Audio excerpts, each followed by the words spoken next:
¿Cómo están amigos? Bienvenidos a esta edición de Sábados Culturales, que es la última de la temporada. Como ya les conté, el domingo es el último programa de esta temporada con el personaje que todavía no sé cuál va a ser. Y luego me voy a tomar un par de semanas de descanso y luego continuaremos, como costumbre, si es que no pasa nada catastrófico en este país o en este planeta, a partir del 22. O sea, estaríamos en el aire el 22 y así sucesivamente para adelante. Y luego ya en marzo se integra también Nicole Rodríguez. Así que este es el último sábado cultural de la temporada y lo he dedicado a un tema que he llamado transhumanismo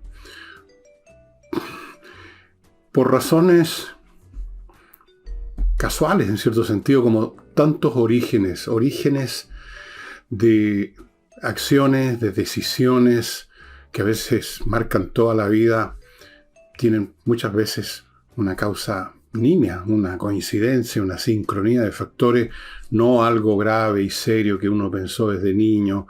Y en el caso aquí, por supuesto, no una meditación profunda a lo largo de días, qué tema voy a tratar, sino que cosas que están más o menos dispersas, pero que tienen algunos elementos que me hacen, que a uno le hacen tilín, lo llevan a un tema, y es lo que me pasó con transhumanismo. A mí se me juntaron aquí varias cosas, fíjense, se las cuento, puede ser entretenido. Una información que ustedes habrán visto en la prensa, que Elon Musk exitosamente instaló un implante en el cerebro de una persona que le permita a esta persona controlar con su mente un programa o una computadora, una cosa como esa. Bueno, esa noticia me pareció muy interesante y la guardé en el depósito donde están las cosas interesantes, ¿no? Seguramente usted hizo lo mismo. El otro factor fue que, haciendo lo que hago de vez en cuando, pasarle el plumero a algunos estantes de mis libros, me topé con un libro que se lo voy a mostrar, que es muy curioso, tiene su propia lírica este libro, ¿eh? Es este. Está en francés, Ensayo sobre la mecánica social, de León Winiarski. Este libro, no me acuerdo ni siquiera cómo llegó a mis manos. Aquí dice que el 7 de abril de 1970 lo donó el gobierno de Francia. Y llegó a mis manos, para serle franco, creo que, bueno, no sé cómo llegó a mis manos, pero estaba yo estudiando sociología y me interesó. Y Winiarski fue un pensador de sociología de finales del siglo XIX, principios del XX. Aquí está la fecha, nació en 1865, murió en 1915 y fue profesor de la Universidad de Ginebra por 20 años, enseñando las doctrinas de la Escuela de Lausana.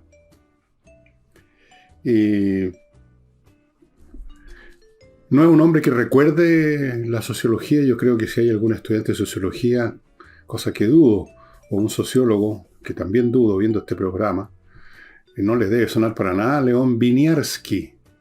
Tampoco como les suena este que es más moderno, ¿no? Stanislav Andrzejewski. Winiarski escribió en este libro, expuso ideas en las cuales intentó entender la dinámica social sobre la base de, podríamos decir, ciertos principios de la física.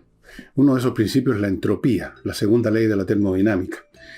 Y no fue especialmente exitoso, no es un hombre que la ciencia recuerde, no es un hombre cuyo aporte haya sido ni siquiera de segundo orden. Es un profesor más que escribió algo y a mí, sin embargo, me hizo un impacto este libro, no porque aceptara todas las ideas que hay aquí, algunas me parecieron demasiado mecánicas, sino porque esas ideas me incentivaron otras ideas, que hasta el día de hoy están en mi mente y me sirven creo yo, para entender los fenómenos en los procesos sociales y hacer predicciones más o menos certeras, creo yo, ¿no? Como lo he comprobado. Ahora Leon Winiarski, si cayera en mis manos este señor, en vez de haber caído en mis manos en los años 70, a principios de los 70, cuando estaba todavía en la escuela, seguramente me interesaría por otro motivo, ¿no? Me ha dado últimamente, los últimos 2, 3, 4 años, por rescatar del olvido a autores desconocidos del campo de la historia y de las ciencias sociales. Autores que en algunos casos han producido obras bien interesantes, importantes, pero que no llegaron al Olimpo de la fama, no son el tipo de autores que los citan otros autores. Probablemente más de algún autor usó ideas de esto y las desarrolló más, o las desarrolló mejor, o las presentó mejor, y quedaron como propias, y se celebra a esa persona y no al verdadero originador que pasó a la oscuridad más absoluta. Esa es la suerte que corren muchos. Es la suerte que voy a correr yo, de todas maneras, por supuesto. Muchos escritores de cualquier tema que son como Leon Winiarski. Entonces, esto. Y luego, siguiendo con el primero, me encontré con este otro libro. Los Herederos, una novela de un gran escritor, este sí que es muy conocido, inglés, William Golding. Esta es una novela que tiene una tremenda tristeza. Es, como dice aquí en la contraportada, el encuentro del hombre de Neandertal con el Homo sapiens, que lo iba a reemplazar. La tribu de Locke y la tribu de Tuami. Es el encuentro entre una especie que va a prosperar, nosotros, o Homo sapiens, y una que va a desaparecer. El Homo sapiens es más cruel, más salvaje, algo más inteligente, y predomina y termina por extinguir al hombre de Neandertal. Y luego, el tercer elemento, en un sitio de internet, donde yo colaboro haciendo unos clics por animales del mundo que están con problemas. No cuesta nada, es gratis incluso. Así que, y en uno de los animales que aparece en una de las fotografías es un mono. Entonces, me acordé de algo que leí hace muchos años, y no me acuerdo dónde y quién lo escribió, acerca de la inherente tristeza del destino de los monos, que son tan parecidos a nosotros, pero que en su proceso evolutivo entraron por un callejón sin salida y ahí se quedaron, no evolucionaron, y se quedaron en lo que son, una especie de caricatura triste de los seres humanos. Quizás cuántas ramas fueron produciéndose, cerrándose en el proceso en que llegamos al Homo sapiens. Esto no es un tronco pelado, tiene ramas para todos lados. Algunas dieron un fruto distinto, otras se secaron. La naturaleza es muy, pero muy cruel, es muy indiferente. Quizás la crueldad no es otra cosa que la indiferencia, ¿no? Al final de cuentas. Entonces, todos estos elementos dispersos, si ustedes quieren, me hicieron una especie de clic y me puse a pensar, ¿qué suerte nos cabe a nosotros el Homo sapiens? ¿Somos acaso el fruto terminal de la evolución de esta línea biológica que somos los Homo sapiens, los homínidos, que pasaron por muchas fases? Antes del Neandertal había criaturas más primitivas. En general, yo no conozco todos los nombres, no soy especialista en eso, ni mucho menos. El hombre de Pekín, porque lo encontraron donde está más o menos la ciudad ahora llamada Beijing. Los homínidos, que son muy parecidos a los monos, pero tenían el cerebro un poquitito más grande. El hombre de Neandertal, el hombre del Cromañón, que es casi como nosotros. El Homo sapiens sapiens.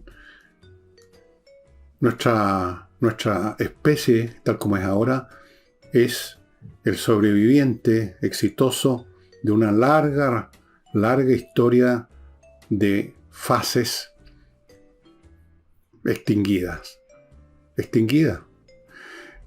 Y eso está tan bien retratado en este libro. Los herederos somos nosotros, los herederos de esta pobre criatura que quizá era mejor en muchos sentidos que nosotros, quizá era menos cruel. Quizás por estar más cerca de los animales era por lo tanto menos cruel, porque los animales no son crueles, ¿verdad? son inocentes. Es un libro triste, maravilloso, muy bien escrito.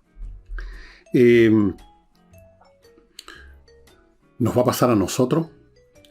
Hay incluso en nosotros, desde siempre, un anhelo o un temor, o las dos cosas, de que no somos el último alarido de la evolución, de la inteligencia en este planeta, sino que somos simplemente una fase, un momento, y estamos condenados también a la extinción. Fíjense que si ustedes retroceden en el tiempo, incluso la antigüedad clásica, que es un ámbito histórico que conozco más o menos bien, en los griegos el culto al héroe es un culto en definitiva a una especie de hombre superior.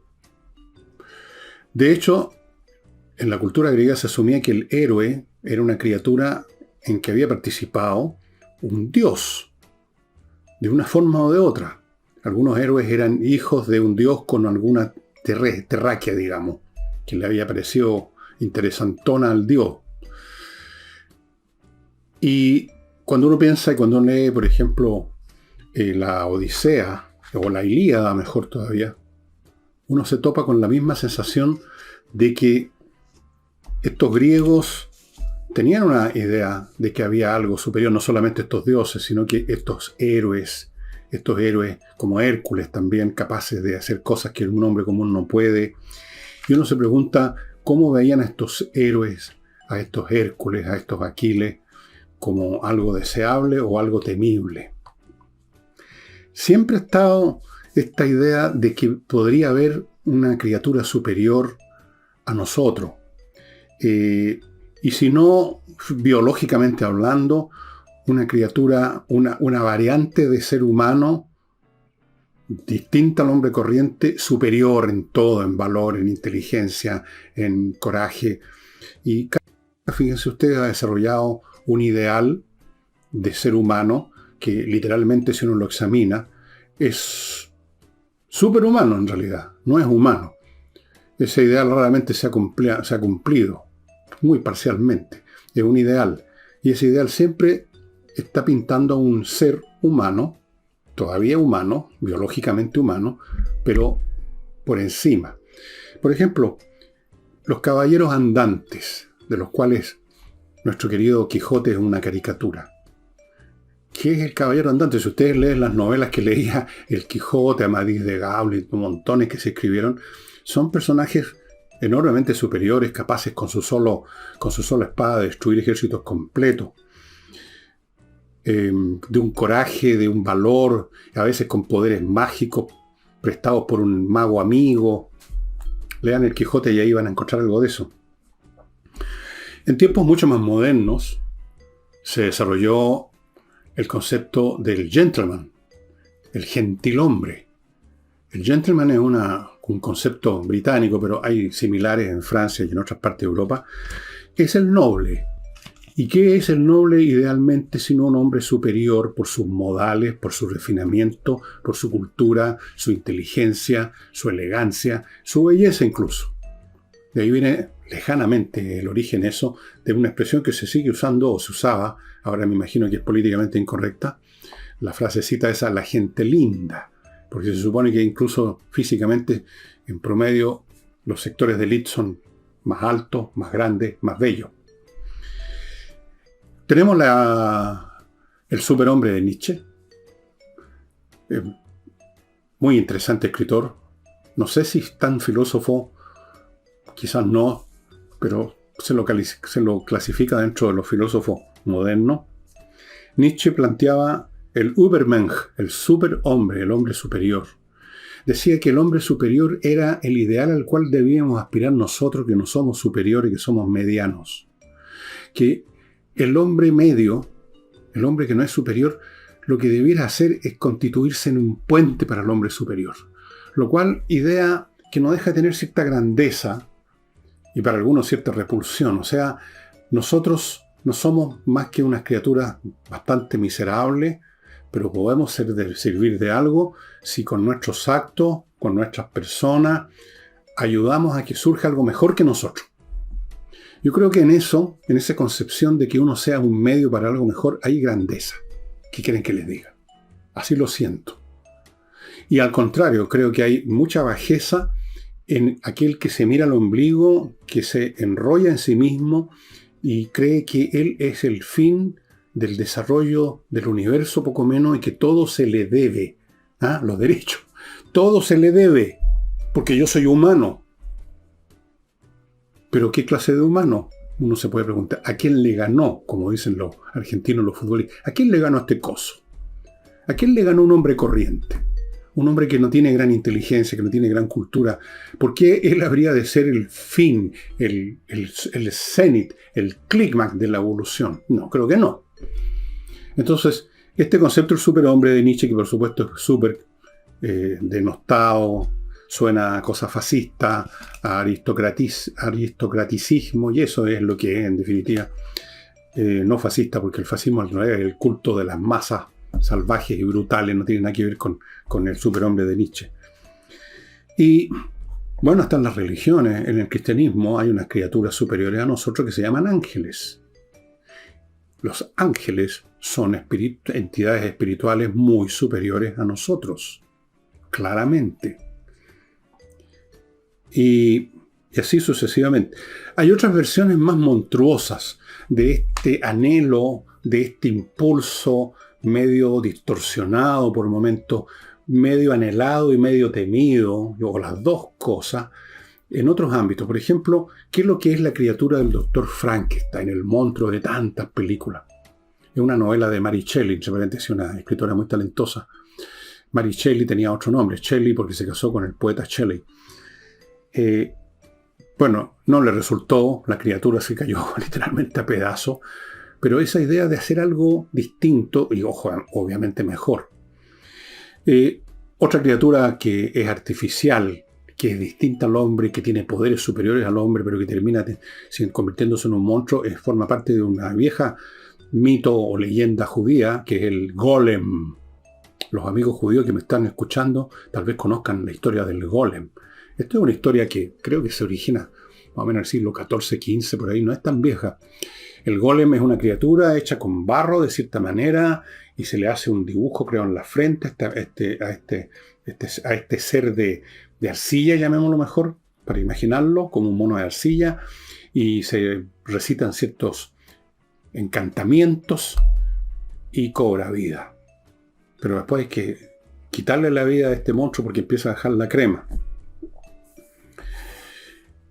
Y la idea de que nosotros debiéramos abrirle paso a algo distinto y mejor está presente en una ciencia, podemos llamarla ciencia, cuyo uso llevó a cosas muy malévolas, que es la eugenesia. La eugenesia cobró bastante moda, bastante popularidad entre los, no sé si los académicos, pero entre el público lector más o menos cultivado en ciencia. Y es la idea de que hay que mejorar la raza humana, y esto se logra, básicamente esa era la fórmula que proponían los eugenesistas. Esto se logra impidiendo que tengan hijos personas que no dan el ancho de acuerdo a los criterios de los eugenistas o eugenesistas. Y en cambio promover la cruza biológica, sexual, entre personas superiores de los dos sexos. En esa época todavía eran tan atrasados que creían que habían dos sexos, nomás, como ustedes saben. La eugenesia fue aplicada por el régimen nazi. Hubo, en los años 30, cuando ya se había instalado Hitler en el poder, una iniciativa, si podemos llamarla así, atroz, que llevó a la aniquilación de no sé cuántos miles de niños que tenían defectos mentales especialmente, y sus padres, sus madres eran engañadas. El Estado hacía como que los llevaba a unos centros especiales para curarlos, para atenderlos, y ahí los liquidaban. Para sacar de la supuesta superior raza aria a estos elementos inferiores.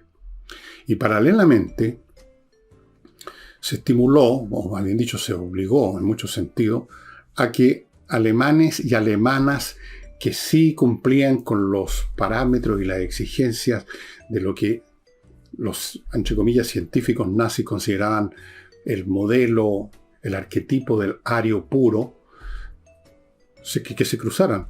O sea, crearon verdaderas granjas productoras de nazis, de arios que después se convertirían en nazis.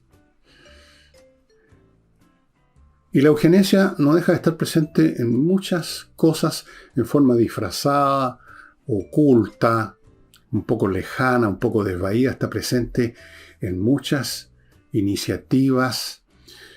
Por ejemplo, cuando se pusieron de moda en algunas naciones, en los años 60-70, cuando se pensaba que la pobreza era en gran parte el resultado del exceso de población, los controles de natalidad que se forzaron especialmente en países del tercer mundo, donde desde el punto de vista de los países más desarrollados, sin que lo dijeran, porque estas cosas ya no se dicen, se decían antes, ahora no, eran habitados por razas inferiores de segunda categoría. Entonces, no era mala idea, parece, controlar la población, o sea, en el fondo tratar de exterminarla, impidiendo que se reprodujera. La eugenesia está presente todavía, no crean ustedes, en muchas cosas. Que va más allá del intento de crear, cruzar a hermosos tipos inteligentes con hermosas mujeres inteligentes, sino que parece que es más fácil destruir a lo que usted define como inferiores. Bueno, eso es lo que intentaron hacer, y lo hicieron en gran parte los nazis con los judíos. Definieron a los judíos como una raza inferior, en muchos sentidos, y peligrosa además, lo cual es curioso, ¿no? Si eran inferiores, ¿en qué sentido podían ser peligrosos? Estaba lleno de contradicciones, aparte de ser una perversidad bestial, y los trataron de exterminar a todos. No pudieron, pero mataron a 6 millones más o menos en la cifra. Así es que la eugenesia es un heredero lejano, con ribetes o con un aire científico en su momento, de esta idea de que es preciso promover la existencia de un hombre superior, de un Übermensch. Perdonen la pronunciación. Ahora, ¿cuánto hay de esto en el pensamiento de los transhumanistas, que es el nombre que se dan ahora? Personas, grupos, yo no sé qué número es, cuántos son, en qué países abundan más, que pretenden, desean que dejemos atrás la condición de Homo sapiens, o sin empujar ninguna causa, predicen que viene una fase distinta, transhumana, o sea, más allá de lo humano.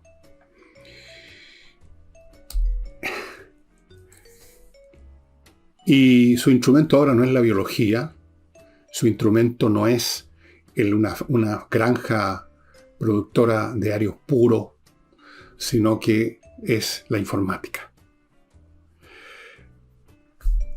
¿Cómo esto se va a desarrollar? Porque estas ideas pueden partir como una cosa muy extravagante de un pequeño grupo, pero eventualmente crecen.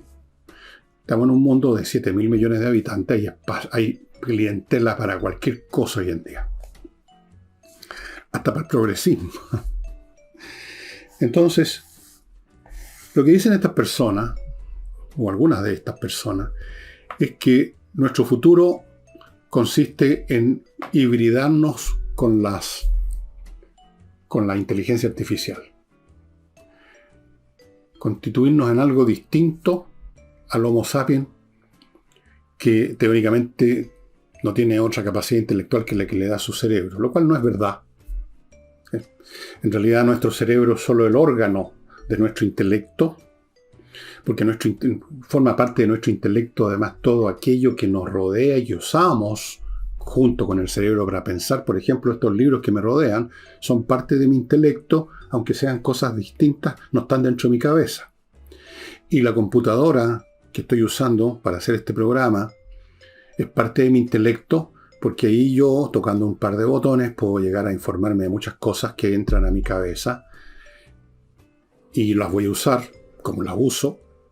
Entonces mi intelecto, en el fondo, y el intelecto de toda persona es no solo su cerebro y lo que es capaz de hacer su cerebro por sí solo, muy poco pueden hacer los cerebros por sí solos, sino que es todo el entorno de información que lo rodea y dentro de eso lo que esta persona, este cerebro usa. Ya se dice ya que de algún modo ya estamos integrados con la informática, por esto simplemente de que programas como las inteligencias artificiales que están desarrollándose y ya están apareciendo prácticamente en todos los programas, son parte de nuestra mente, de nuestro intelecto. Cuando usted entra en Google y empieza a poner la primera palabra, lo que busca, ya inmediatamente la completa y lo lleva al sitio porque ya sabe esa porción de esta inteligencia inmensa que es Google, que a usted lo que le interesa es tal cosa y no otra. Por lo tanto, usted de algún modo forma parte de eso o eso forma parte de usted. Pero esto va más lejos, los transhumanistas. Yo no sé qué imágenes se hacen, pero antes de entrar a eso, y antes que se me vaya el tiempo, les quiero recordar un par de cosas. Primero, esto que forma parte de mi mente, momentos musicales en yo menor. Esta guagua que ustedes ven aquí soy yo. No encontré otra guagua y además me servía porque se está riendo. Y un poquito más, 1 año o 2 años después de, 1 año y medio más o menos después de esto fue que tuve mi primer contacto, que aquí lo cuento, con la música. Bueno, aquí están mis contactos con la música como un pretexto para llevarlos a ustedes a la música, los que no están metidos en la música, que yo creo que es la música, que es lo que se llama música clásica y el jazz. Bueno, y también las buenas canciones populares, por supuesto, sí son también. Lo bueno es la música es lo bueno. Lo malo no es música, es ruido. Entonces, Momentos musicales en yo menor es un libro muy entretenido. Y mis experiencias con la música las pongo porque todos nosotros llegamos a la música por una experiencia específica, algo que escuchamos un día en cierta oportunidad. En un baile escuchamos una canción de no sé qué, de Elvis Presley, por ejemplo. En una radio, cierta noche o cierto día, escuchamos la sinfonía coral de Beethoven. Entonces yo cuento estas cosas con la idea de darle vida a la experiencia musical y se van a entretener. Tiene muy bonitas ilustraciones de músicos o de situaciones. Aquí está el capítulo dedicado a Wolfgang Amadeus Mozart, que forma parte de la Santísima Trinidad, como llaman los alemanes, a este trío de Mozart, Papá Haydn, Joseph Haydn, pero le decían Papá Haydn, y es que explico por qué, y obviamente Ludwig van Beethoven. Eso, y entrando ahora a mis compromisos comerciales, les quiero recordar conversaciones numéricas. El otro día conocí al profesor, se llama Mauro, le dicen Mauro, no se llama Mauro, se llama Mauricio, pero un tipo muy habiloso, muy listo, un ingeniero de la Universidad de Chile, que ofrece estas clases de matemáticas de una manera completamente distinta que llegan a encantar a los niños que hacen estas clases, que siguen estos cursos. No olviden las matemáticas en el verano, amigos, porque ya va a llegar el marzo y van a llegar las clases. Él enseña las matemáticas de tal manera que el chico que le odiaba las matemáticas y que sacaba malas notas en matemáticas se va a convertir en un buen alumno de matemáticas, le van a gustar las matemáticas y eso le va a cambiar la vida. Incluso cuando sea un chico mayor que tenga que elegir una carrera, ya no va a estar diciendo voy a buscar una carrera en que no haya matemáticas. Eso no va a ocurrir. Conversaciones numéricas. Continúo con Oxinova, este polvito que viene en un sobre, que usted mezcla con agua, que está en una cacerola, por ejemplo, lo deja un rato, se convierte en una colonia de bacterias aeróbicas y con eso usted lo vierte donde hay malos olores y se acabaron los malos olores porque estas bacterias destruyen a las que producen los malos olores y quedan ahí, se quedan ahí tranquilitas, creciendo incluso esa colonia, de forma que usted no tiene que estar repitiendo esto cada momento. El efecto dura meses. Cuando finalmente esta colonia, por razones que desconozco, empieza a morir, usted agarra otro sobre y repite la operación meses después. Es fantástico. Y termino este bloque con González y compañía, un bufete de abogados especializado en los temas penales, que son los más serios, los más graves. Si usted pierde un juicio por un delito contemplado en el código, es muy probable que vaya a dar a la cárcel. Ahí las penas son más serias, porque están en el Código Penal están las cosas más serias de la legislación. Así es que González y compañía, amigo, aquí no se puede jugar con recomendaciones del carnicero de la esquina. Hay que ir a los mejores, y los mejores son González y compañía. Un buffet que ha ganado casos espectaculares. Continúo con mi temita. Les decía entonces que hay gente que está pensando en el transhumanismo y lo asocian con nuestra hibridación con la informática. Que ya estamos a medias en eso, estamos en camino. Si va a llegarse al nivel en que no solamente nuestra hibridación consista en que disponemos de un computador donde podemos entrar a Google, sino que estamos directamente conectados a la base de datos infinita de una inteligencia artificial planetaria, si vamos a ser operados y nos van a meter unos implantes, unos microcircuitos de millones de gigabytes, terabytes, para que nuestro contacto sea, no sé cómo decirlo, a lo mejor en ese terabyte, en ese circuito que tenemos adentro, una unidad de memoria inmensa, vamos de vez en cuando a conectarnos con la base de datos para el update. ¿Vamos a llegar a eso? Es probable. No ahora, no mañana, pero yo creo que perfectamente en el siglo XXII. ¿Qué tanto falta? ¿80 años? Menos. Yo voy a estar bajo tierra, y ustedes también probablemente, pero nuestros nietos, nuestros bisnietos, es probable que estén viviendo en una etapa en que ya el Homo sapiens se haya convertido en lo que se convirtió el hombre de Neandertal, tal como es descrito en esta maravillosa novela de William Golding, Los Herederos. No busqué en la internet, pero de seguro que está en Amazon. Eso se los puedo. Busquen William Golding, las obras de él. Es el autor de Señor de las Moscas, también otro libro fantástico. Y seguro que va a aparecer esto, Los Herederos. Ahora, estas fases que se suceden unas tras otras, ¿son un progreso? Depende. Lean este libro y díganme ustedes si fue un progreso. Hubo un progreso del intelecto. Supongo que el Homo sapiens tenía más potenciales intelectuales que el Neandertal. Pero, ¿a qué costo? Y si el día de mañana nos interconectamos en una forma mucho más intensa, íntima, con inteligencias artificiales, que probablemente para ese entonces van a tener conciencia, eso estoy seguro que va a ocurrir en su momento, ¿va a ser un avance, un progreso? ¿Es un progreso el desarrollo meramente de la capacidad intelectual? Claro, es un progreso en el sentido de que mayor capacidad intelectual significa una aceleración aún mayor de la ya increíble aceleración del desarrollo tecnológico y científico. Pero todavía uno puede preguntarse, ¿pero para qué? ¿Para qué todo eso? Es decir, ¿qué va a pasar, no sé, con otros aspectos que hacen que los seres humanos sean seres humanos? Yo no digo esto para defender nuestra actual situación como Homo sapiens. No soy no idolatro al Homo sapiens. No creo que es la gran maravilla del universo el Homo sapiens en absoluto. Creo que somos una criatura muy poco más inteligente que los monos. Y esa mayor inteligencia tampoco es universal, sino que en el fondo lo monopoliza una fracción mínima del género humano. La mayoría de los seres humanos.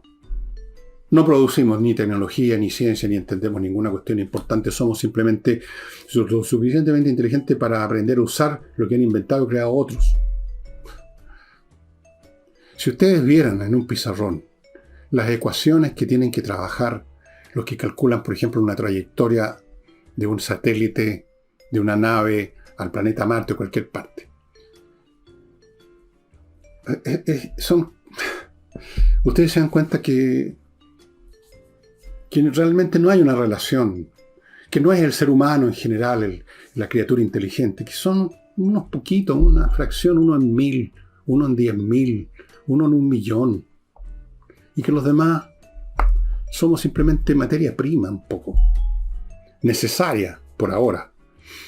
Y muchos nos estamos convirtiendo en materia prima innecesaria ya ahora. Eso es un hecho. Pero los que creen en el alma, en el espíritu y todo eso, pueden decir que el intelecto es una cosa mínima. Puede ser. Y entonces este salto, esta hibridación que nos convierta en monstruos de inteligencia, porque ya no vamos a ser nosotros, sino que es el ente inteligente. Quizás vamos a ser un solo ente inteligente, quién sabe. Y eso ya va para el siglo XXIII. Yo no sé. Hay una anécdota que una vez les conté de Nietzsche. Una anécdota muy conmovedora. Nietzsche, este hombre del Übermensch, del hombre superior, del superhombre, que miraba con desdén la compasión, porque decía la compasión es el último pecado, la última tentación del hombre superior, es tener compasión que debilita, porque la compasión se tiene siempre hacia los que están más abajo en la escala alimenticia, digamos. Y hay siempre gente que a uno lo quiere tirar para abajo, así lo veía, y quieren que ese hombre superior deje de ser tan superior, y usan como añagaza el inspirar compasión, bueno, etcétera, etcétera, etcétera, etcétera. Entonces él decía que el hombre superior tenía que ser implacable, no cruel, sino que implacable. Implacable consigo mismo y con los demás para crecer, para desarrollarse más. La vida tenía que desarrollar cosas cada vez más superiores, más hermosas, más perfectas, y dejar atrás lo que no es tan perfecto. Dejar atrás al pobre hombre de Neandertal, dejar atrás quizás al Homo sapiens, dejar atrás todo. Ese era Nietzsche. Un día, esta historia yo no sé hasta qué punto es cierta. Creo que es cierta. Y si no es cierta, está bien, como dicen los italianos, non è vero, ma ben trovato. Estaban en una plaza en Milán, a propósito, en Italia, y vio a un cochero golpeando brutalmente a un caballo. Estamos hablando del siglo XIX. Los coches eran lo más abundante, el más abundante medio de transporte. El pobre caballo dobló las rodillas y cayó al suelo. ¿Y qué hizo este hombre despreciador de la compasión? Corrió hacia el caballo y abrazó su cabeza. Yo no puedo entender eso. Y usted también, estoy seguro. Hay algo que es más que el intelecto. Hay algo que es más que la inteligencia. Hay algo que supera todo eso. Y ahora estoy recordando una historia que cuenta Henry Miller, no me acuerdo en qué libro que leí cuando tendría 15, 16 años. Hace ya, imagínense, 60 años atrás. Pero nunca me olvidé de un fragmento en que hay una persona muy lista que habla y analiza cosas y hay otro chico, son unos chicos, que está sentado con una expresión beatífica, sonriente, como los budas de yeso que uno tiene en la casa. Y Henry Miller le pareció detectar que en esa postura de ese niño había una superioridad espiritual que convertía todas las cosas inteligentes que decía el otro niño en jugarretas de mono, en monerías, exactamente eso. Puede ser, puede ser. Hay algo más que la inteligencia, que el conocimiento, que la rapidez mental, que la capacidad para hacer esos cálculos complicados de cálculo tensor, que es lo más complicado que pisar la Tierra, se los aseguro. Mucho más importante que eso. ¿Qué es eso? No sé cómo definirlo. Y quién sabe, alguien me podría decir, bueno, eso otro, que es superior que el intelecto, también va a ser superior en el Übermensch. También va a ser superior en esa raza transhumana conectada con una inteligencia artificial global quizá, porque vamos a ver más, y es cuando uno ve más que uno compadece más. Porque ¿quién es el cruel? ¿Quién es el que no tiene compasión? ¿Quién es el egoísta? Miren qué bien está elegida esa palabra. Egoísta, o sea que se concentra en su ego. Y en la misma medida que se concentra, se va estrechando, y ese ego es cada vez más pequeño y minúsculo hasta ser un punto. Tal vez la amplitud mental, la amplitud, que permite entender más las cosas, que permite ver las relaciones entre las cosas, que permite por lo tanto relativizar y destruir los supuestos absolutos, y genera una mente más compasiva, con más amor, digamos la palabra. No por nada los creyentes en Dios, por lo menos así lo entiendo yo que para los cristianos, no sé, para los musulmanes supongo que sí, no confundamos los musulmanes religiosos con los que usan la religión como un instrumento de destrucción.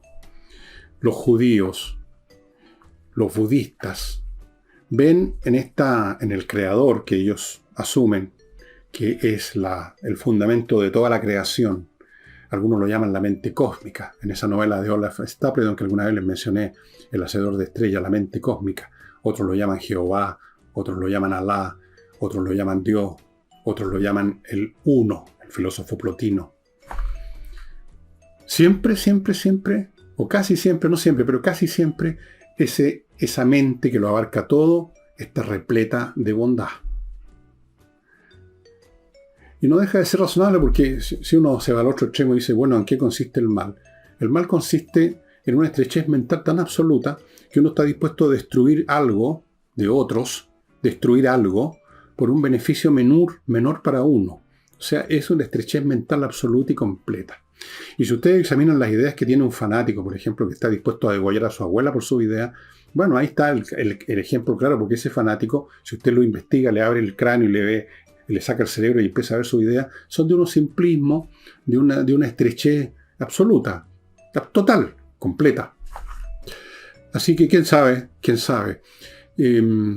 ¿Vamos a llegar a esa etapa transhumana? Sí. ¿En cuánto tiempo más? ¿En 100 años?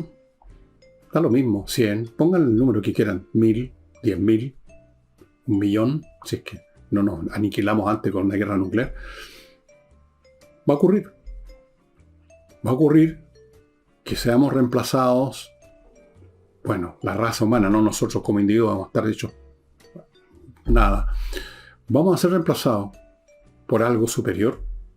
Espero que en todos los sentidos y no solo en el intelectual, tal como el pobre Neandertal de esta novela Los Herederos fue reemplazado por el Homo sapiens.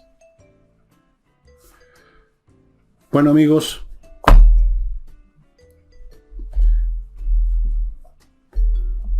mañana hago el último programa de la temporada, en el programa dominical. No sé qué personaje voy a escoger. En una de esas, no sé. Yo he tratado de elegir personajes conocidos por todos, qué sé yo, presidente, que Salvador Allende, Arturo Alessandri, Diego Portales, que no fue presidente, pero fue una figura importante, gente, músicos, escritores, qué sé yo. De repente me voy por el otro lado y escojo a alguien que no lo conoce ni su mamá como ejemplo de lo que fue la vida, que yo la estudié porque me interesó. Este señor, que les voy a mostrar la foto, este caballero, León Winiarski, representativo de tantos académicos, artistas, que no llegaron a tener renombre, pero que quizás allí o allá, aunque sea en un rincón de su obra, produjeron algo duradero, que fue asimilado por otra mente, que incluso floreció en otro territorio, en otro terreno, en otro jardín, y ellos fueron olvidados. Tal vez me dedique a los olvidados, no sé, a ver qué se me ocurre. Bueno, amigos, sería todo por hoy. Nos estamos viendo mañana y después nos estamos viendo el 22 de febrero. Bye, bye.